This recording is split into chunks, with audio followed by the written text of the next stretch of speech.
Hello students, आज हम solve करेंगे एक्सरसाइज 1.4 के नेक्स्ट क्वेश्चन। 5 क्वेश्चन इस एक्सरसाइज के पहले की वीडियो में हम कर चुके हैं। आज हम देखेंगे क्वेश्चन नंबर 6 और 7, हम ये सॉल्व करेंगे। क्वेश्चन नंबर 6 में देखते हैं, इसमें लिखा है कि एक कक्षा टेस्ट में सही उत्तर के लिए -3 व गलत उत्तर के लिए -2 अंक दिए जाते हैं। नेगेटिव मार्किंग है। अगर सही जवाब देते हैं तो -3 का अर्थ है आपके अंक बढ़ा दिए जाएंगे, -2 का अर्थ है 2 अंक काट लिए जाएंगे। अब पार्ट ए है, उसमें लिखा है 2 क्वेश्चन है इस सवाल के, ए और बी, ये दूसरा पार्ट है। तो पहला पार्ट है, उसमें लिखा है राधिका कोई बच्ची है, उसने 20 अंक प्राप्त किए हैं, उसके 12 उत्तर सही पाए जाते हैं, तो हमें बताना है कितने उत्तर उसने गलत दिए। चलिए देखते हैं पहले क्वेश्चन नंबर 6। तो सही उत्तर के लिए अंक कितने हैं?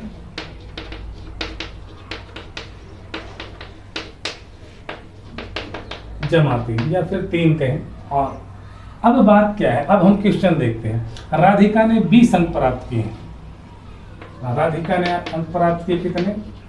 राधिका ने अंक प्राप्त किए 20 और 12 उत्तर सही दिए थे। यदि एक सही उत्तर के लिए -3 अंक है तो 12 सही उत्तरों के लिए जो अंक है, 12 सही उत्तरों के लिए अंक कितने मिलने चाहिए थे? 12 गुणा 3 36। यहाँ क्वेश्चन में दिया है कि यदि आप एक क्वेश्चन सही उसका आंसर देते हैं तो 3 अंक मिलेंगे। उसने 12 सही आंसर दिए थे, 36 अंक मिले, लेकिन टोटल जो स्कोर है वो उसका 20 है। इसका अर्थ है उसने कुछ गलत क्वेश्चन का आंसर दिया है, जो आंसर है वो गलत थे। अब हमें ये बताना है कितने क्वेश्चन गलत थे। अब एक सिंपल सी बात देखिए, जब हम टेस्ट देते हैं, नेगेटिव मार्किंग होती है, तो हमारा स्कोर किस तरह काउंट होता है? कुल अंक जो होते हैं हमारे, जो प्राप्त अंक हैं या कुल प्राप्त अंक जो हैं, वो कैसे निकाले जाते हैं? सही उत्तर, सही उत्तरों की जो संख्या है या सही उत्तरों के जो अंक हैं प्लस गलत उत्तर, गलत उत्तरों के अंक, सही उत्तर के अंक जमा गलत उत्तर के अंक, और इन दोनों को जोड़ के फिर हमारा टोटल स्कोर बनता है। यहाँ जो टोटल स्कोर है वो कितना है? राधिका का 20 है, और सही उत्तर के लिए उसे अंक मिले हैं कितने? 36, और जमा गलत उत्तर, जो गलत उत्तर के लिए अंक हैं वो हमें नहीं पता कितने अंक गलत उत्तर के मिले।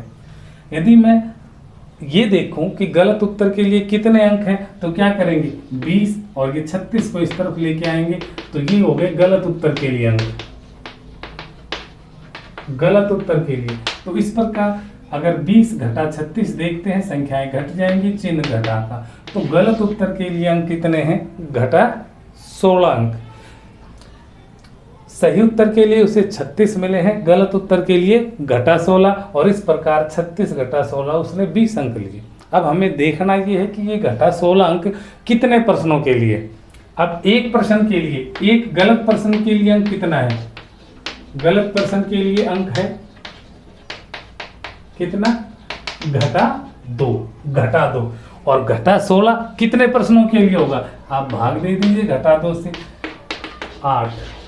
तो 8 प्रश्न जो थे, 2 8 16, एक प्रश्न के लिए घटा 2 अंक, 8 प्रश्नों के लिए 16 अंक। तो इस प्रकार उसने गलत कितने प्रश्नों के उत्तर दिए? 8 के। तो पहला जो पार्ट है उसमें ये पूछा गया था कि राधिका ने कितने प्रश्नों के गलत उत्तर दिए, तो 8 प्रश्नों के। अब हम सेकंड पार्ट देखते हैं। इसी प्रकार हम सेकंड पार्ट को भी हल करेंगे। मैं यहाँ नाम चेंज कर देता हूं।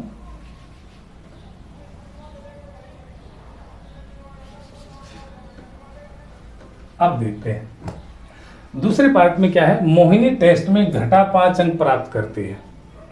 मोहिनी टेस्ट में घटा, तो मोहिनी ने अंक जो प्राप्त किए वो कितने हैं? मोहिनी ने अंक प्राप्त किए घटा 5, ये घटा 5 अंक प्राप्त किए हैं मोहिनी ने, जबकि उसके 7 उत्तर सही पाए जाते हैं।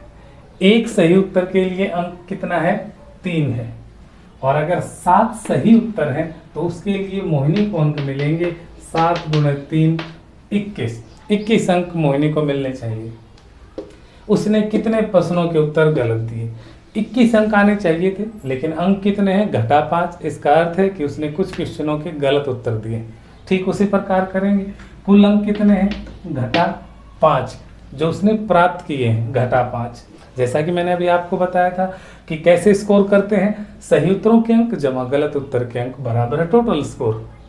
तो टोटल स्कोर घटा 5, सही उत्तर के लिए अंक कितने हैं? 21 जमा गलत उत्तर के अंक जो भी है, गलत उत्तर के अंक जो है। अब इसको यहाँ लेके आएंगे तो घटा बराबर है गलत उत्तर के अंक कितने हुए?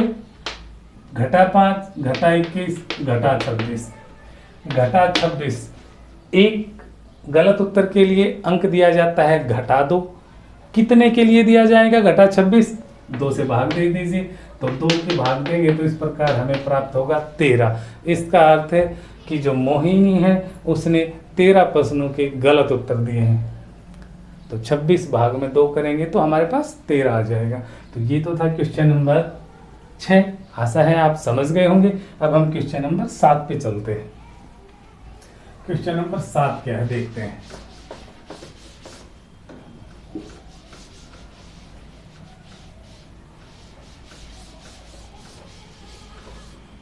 क्वेश्चन नंबर 7 में लिखा है कि कोई एक उत्थापक किसी खान कुपक में, उत्थापक एक टिपिकल वर्ड है। उत्थापक का अर्थ एलिवेटर या फिर आप लिफ्ट ले सकते हैं, लिफ्ट है। और किसी खान कुपक में, खान है अंडरग्राउंड खान, और उसमें नीचे की तरफ जाने के लिए एलिवेटर लगाया गया है, एक लिफ्ट लगाई गई है नीचे की तरफ जाने के लिए। और वो किस स्पीड से जाती है? 6 मीटर प्रति मिनट की दर से नीचे की तरफ जाती है वो। यदि नीचे जाना भूमि तल से 10 मीटर ऊपर से आरंभ होता है, मान लीजिए ये भूमि तल है और नीचे की तरफ जाना है, लिफ्ट है ये, और ये नीचे की तरफ जाना है कहाँ तक? 350 मीटर तक। तो यहाँ से जो यहाँ तक की जो पूरी दूरी है वो कितनी है? 350। ये घटा इसलिए ली गई है क्योंकि ये जमीन से नीचे की तरफ विपरीत दिशा में गए हैं। यदि मैं इसको शून्य मानता हूं तो ऊपर पॉजिटिव इंटीजर्स है और नीचे की तरफ नेगेटिव इंटीजर है। तो जो दूरी है वो क्या है? 350 मीटर है। और नीचे जाना यहाँ से शुरू होता है, तो यहाँ से यहाँ तक की जो दूरी है, क्योंकि लिफ्ट ऊपर तक है यहाँ, ये 10 मीटर और है। तो अगर इस तरह देखें तो टोटल जो डिस्टेंस है जो लिफ्ट को कवर करनी है वो कितनी है? यहाँ से यहाँ तक लिफ्ट यहाँ से शुरू होती है 10 मीटर, तो 10 मीटर तो ये और 350 मीटर ये। तो जो टोटल डिस्टेंस है, कुल दूरी जो है जो उत्थापक को तय करनी है वो कितनी है? 360 मीटर। आप लिखेंगे जो उत्थापक है उसे कुल दूरी जितनी तय करनी है वो कितनी है? 10 जमा 350, 360 मीटर। 360 मीटर दूरी तय करनी। और देखना ये है कि जो एलिवेटर है, जो लिफ्ट है या उत्थापक है, उसकी जो चाल है वो क्या है? 6 मीटर प्रति मिनट। 6 मीटर प्रति मिनट। 6 मीटर नीचे की तरफ जाने में लेती है 1 मिनट। 1 मीटर जाने में 1/6 मिनट कम समय लेगी। और ठीक उसी प्रकार 360 मीटर जाने में समय लेगी 1/6 गुणा 360, और इस प्रकार 60 मिनट अर्थात 1 घंटा। मैंने यहाँ डैश लगा दिया है, आप जो मैंने बोला था उस पर कंसंट्रेट कीजिए। यहाँ लिख सकते हैं 6 मीटर नीचे की तरफ जाने में उत्थापक द्वारा लिया गया समय 1 मिनट, 1 मीटर जाने में 1/6, और इसी प्रकार 360 मीटर जाने में लिया गया समय 60 मिनट। तो आशा है आप ये क्वेश्चन दोनों समझ गए होंगे। आज के लिए इतना ही। घर पर रहें, सुरक्षित रहें, पढ़ते रहें। धन्यवाद।